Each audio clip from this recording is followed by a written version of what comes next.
It's kind of in the north, near to the Dutch border. So, Okay. yeah. Right. So my ex-boyfriend was a semi-pro soccer player from Dresden. Oh, nice. That's all Long, the you way know, on the other end of the yeah, yeah, and other then side. east, yeah. And then I've been to Berlin. I love Berlin, and then traveled through to Austria and stuff like that. But that was, that was a totally different trip. But yeah, it was cool. I loved it. East Berlin was really freaking cool for artists. Yeah. It was really awesome. But that's all I know. I know that's far. But that's great. You've been around here, so that's cool. Yeah, I love Europe. I do. Any excuse for me to go to Europe. We were just in, my family was in Italy over the summer last year. It was really cool. We were in Florence for, mom and dad were there for a month because dad Hmm. teaches. Uh-huh. And so he had this like flat right in the middle of Florence. And he's like, "You guys want to come?" And we're like, "Fuck yeah, we want to come." So I came for 2 weeks. My brother came for another 2 weeks. And it was just like great. It was really cool. So Amazing. yeah. And I studied in Siena Wow. in Italy. Yeah, in law school. So crazy, crazy, crazy. I Cool. don't know if I should put these on or not. They're kind of Looks fun. great both ways. I'll Yeah. play around, take them on and off.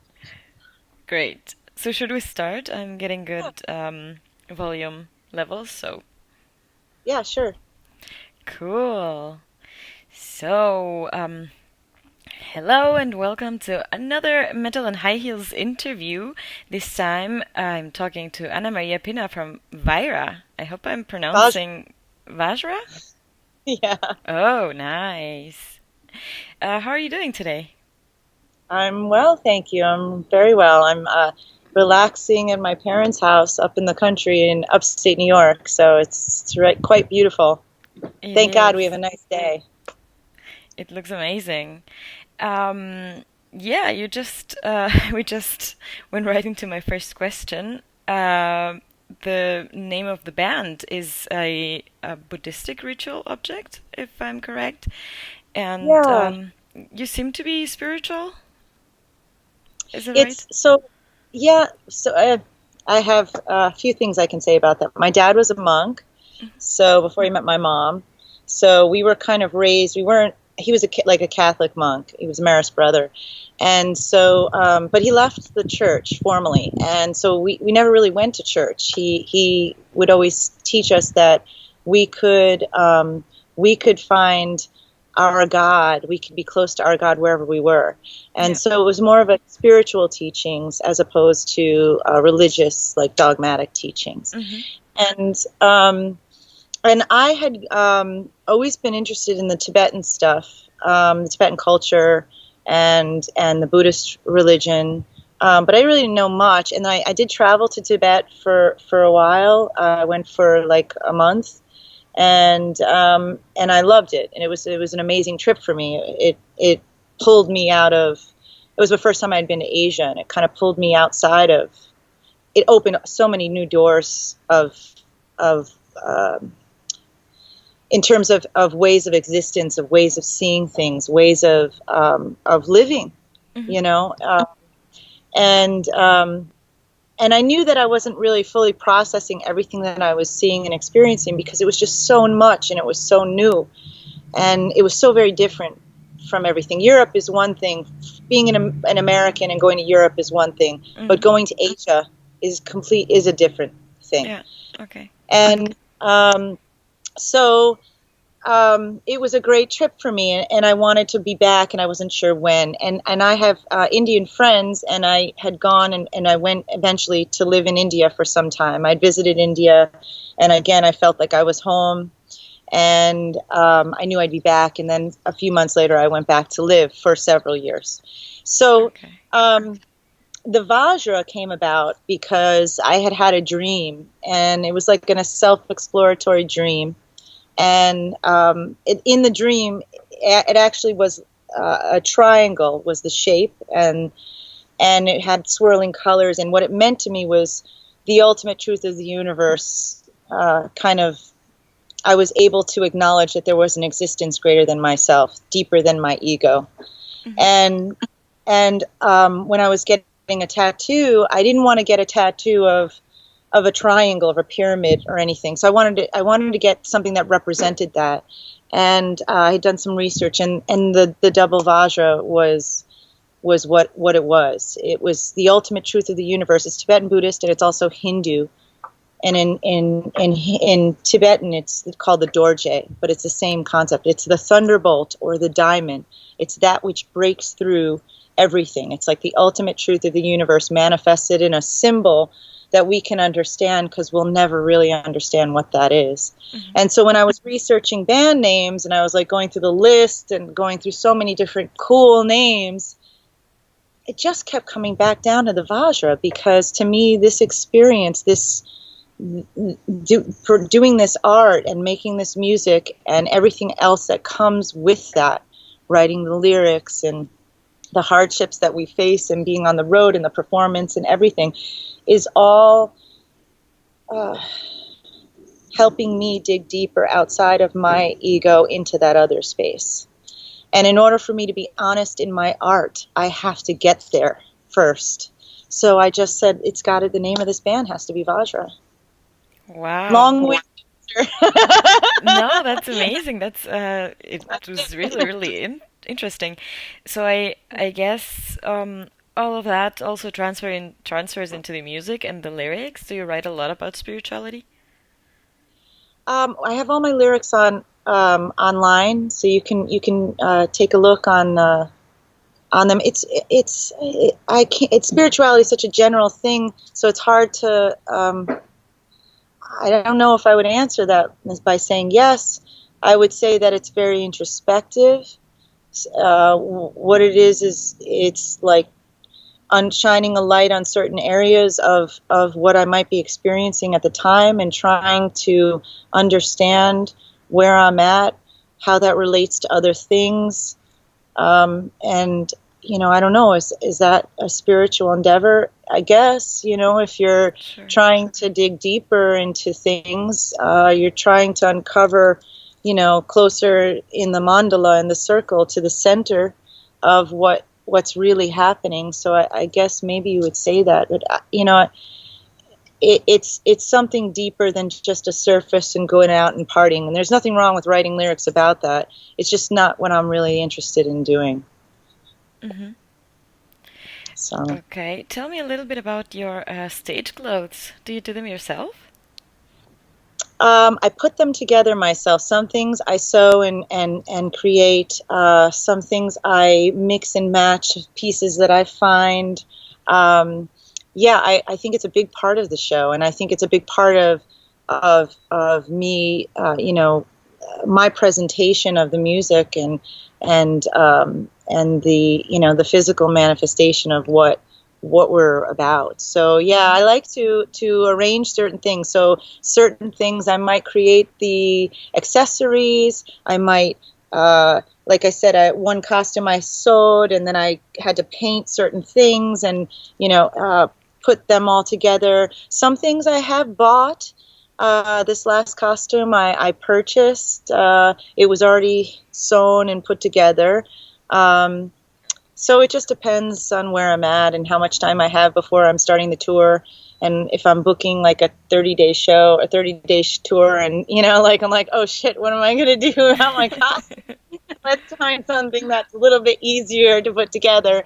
But actually today we're going to go on another mini tour coming very soon, and I'm going to make my way down to Joanne's with my mother, so I have a concept that I want to make for this tour. I got to see what materials are there so I can kind of put them together. But I enjoy doing that. I think that's part of it, Mm-hmm. For Halloween, I put together something where my mom was the mannequin. It was so funny because she stood there and I was like tearing. I had a bunch of like mesh, and I just made this costume, and I had tearing into it. And she's looking at me like, please don't, go too far with the knife, and I'm like, no, don't worry. And we were ripping things together, and it was kind of fun, So mom's always been, my mother is like, a lady with, the fashion sense, and she's always put together. So I probably get that from her. I'm a little more disheveled and kind of crazy, but the interest probably started from her. Oh, lovely. Cool. So, we discovered you through the Undiscovered Rock compilation. Yeah. And tell me, how did that come about?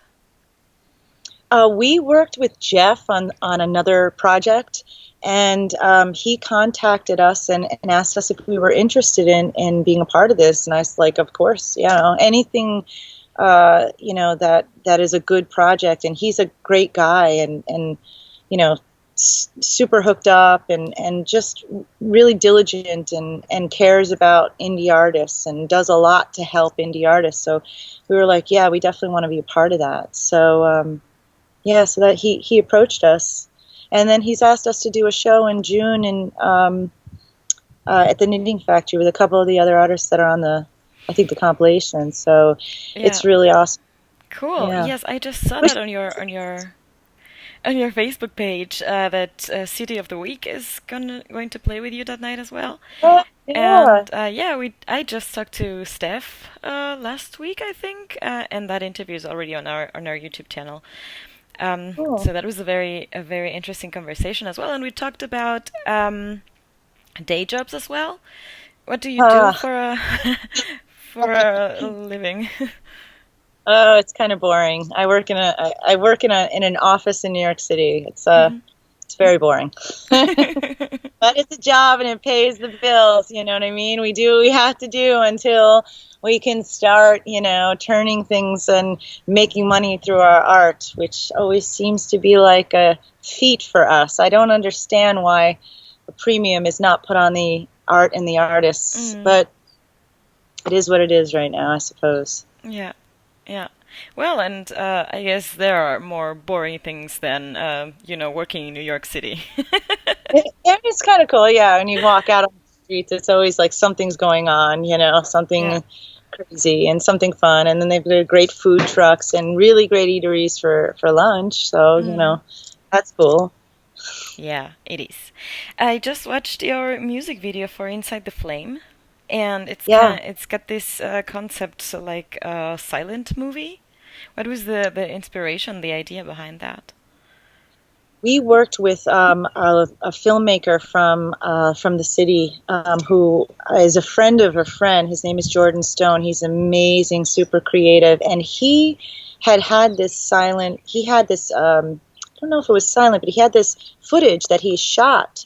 This short film that he had done. His influences are very similar to our influences, and he used to actually be in a hardcore band. So he showed me this footage, and I was like, well, this is perfect for Inside the Flame. Would you be interested in, you know, putting it together with us and getting it out there for the video for Inside, because we needed this video.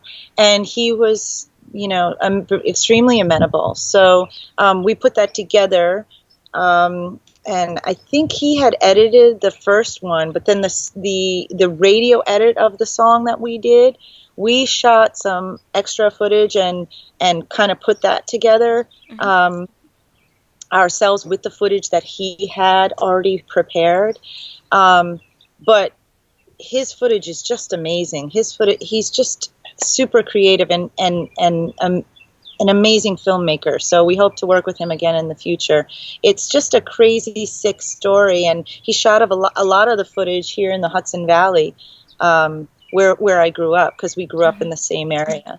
So it was just really personal and really cool to use, and it just speaks to that song so well. And it's amazing that he didn't actually shoot it for the song. He shot Yeah. it for something else. When I saw it, I was like, this is what the song is, you Hmm. know? So we used it. So it was really, really, really cool that we had that opportunity to work with him. I hope we work with him again. Cool. That sounds like a great experience for our collaboration. Um, I just also found out that one of your fans has the band name shaved on their head. Oh yeah, that was from our last tour. So that was pretty wild. Yeah. So Do you have this any tour, other crazy fan stories? we just have an amazing fans. You know, one of our fans in Fargo was adamant that she wanted to buy us dinner before the show, Oh, and that's lovely. yeah, so she went to this local Indian restaurant and picked up a bunch of different things. She'd asked us what we really like, and we had a picnic. There was actually a picnic bench outside, like right by where we load in Hmm. the back by the back door, and we sat before we loaded in, and we had this lovely Indian meal. And I was like, you really don't have to do this. She was adamant. I want to do this for you. I want to do this. You guys need to eat. You're on the road. Blah, blah, blah. So I mean, we just have that, and then another fan actually at that same show um, gave us some money to eat afterwards, and it was just like these people were so lovely and awesome to Yeah. us. We had an amazing experience this last tour. And so, and then another, this we had a fan that went to a couple shows, that went to one show and then came to another show. So it was just a really cool time, a very lovely experience, because we never know how our stuff is going to be received. Hmm. I don't know how much it's reaching or not reaching, and part of me doesn't want to identify with that, because I don't want to get, I want to create, and I want to make sure that it's pure, and I don't want to, I don't, part of me doesn't want to get swayed by others' views of what we're doing. However, I always want to connect with people at the same time. So it's this push and pull. Um, and so to have people come to the shows and to be so supportive, and then to come to multiple shows, but then to spread the word and all that stuff, it means a lot. It means a lot. It's a tough road for us. So to have that happen is really um, beautiful, really beautiful. Nice. That's really cool. My last question is a little bit yeah, not really subject related, but we've been asking Yeah, a it's, couple of bands, if you were a superheroine, what would be your superpower? oh, I mean, immediately I thought of Wonder Woman, because I always Hmm. loved Wonder Woman. Yeah. But what is the superpower? Hmm. I don't know. I mean, I'd like to fly, but I don't know. That's like included. That's all right. Right? So I'm trying to think of superheroes and what powers they have. Um, oh my God, I'm drawing a blank. I'm thinking of Superman now and what he does, and I'm thinking of Superwoman. I don't know. Are you into comics at all, or I don't know, series, games? You can recommend something instead. I'll give you that bonus question. Yeah, I mean, I have very little time to play any kind of games. This morning when I woke up, I was trying to book some of the rest of the shows for the summer, and tonight I know I have to work on some of the new music, because we're working on the new music for this trilogy series. Hmm. So I haven't even thought about, like any of this thing. So I don't even know. I don't even know what superpowers I would have a choice of having. I can't even think of them. So I'm sorry. I don't know how to answer That's fine. That's all right. Is there anything else you would want to say to your fans, to our readers, and yeah. Um, we're working on this trilogy series, so it's a series of 3 EPs, and the first one's called Irkala, which is the Sumerian underworld, and we're exploring. They're all tied together. They're going to have 3 songs, 3 interludes, and a bonus track on each one, and each piece of music is going to have a video component.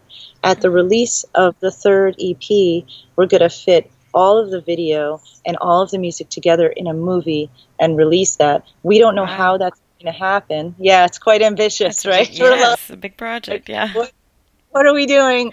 But it told wants what it wants. Like, we're slaves to the art. We just Mhm. have to like just obey and do it. Then so we don't know how it's going to be put together, but it's going to tell us as we go on. So the first single we just released, it's called "The Mirror" from Erkala, and we did the video with a friend of ours, Edith Nissenbaum. She was another amazing multimedia artist, and uh, we're going to finish recording the first EP, Erkala, this summer, and we're going to try to actually maybe see if we can record 1 and 2 together at the same time. We're going to see if we have the music ready, and we're planning on releasing it before the first one before the end of the year, and maybe the second one early of next year. So be on the lookout for that. It's an exciting project for us. We're very psyched to come up with this stuff. We haven't created new music. We've been focusing on the business and touring and stuff since we released our first album in 2012. So to sit down and go into that creative phase just feels so awesome. So we hope you guys like it. Be on the lookout. Cool. And well, anything else? I guess at thevajratemple.com. That's correct.